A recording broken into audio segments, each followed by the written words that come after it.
All right, so question 3 for chapter 4 of the study plan says two blocks A and B are being pulled to the right along a horizontal surface by a horizontal 100 Newton pull. Both of them are moving together at a constant velocity of 2.0 meters per second to the right, and both weigh the same. Which of the figures below show a correct free body diagram of the horizontal forces acting on the lower block B? So let's draw out this diagram. So we have two boxes, B, A, and B is being pulled out with a force of 100 newtons. So let's see what these are.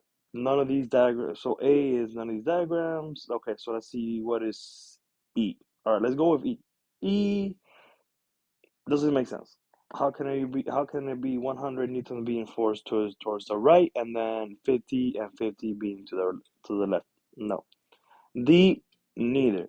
If you have a force going to the right, then you're gonna have another force equal to that same force being pulled on the opposite direction. So cannot be D. E, C, you have 100 going to the right, and then you have two 100s going to the left. So it's saying that there's two 100 forces acting on block B towards the left, while there's only 100 acting on it towards the right. That's incorrect. B says 100 is going to the right, and then 100 is going to the left, which that is correct because um, if you remember the second law of Newton, he says that for every equal reaction, there's an opposite. For every reaction, there's an opposite and equal reaction.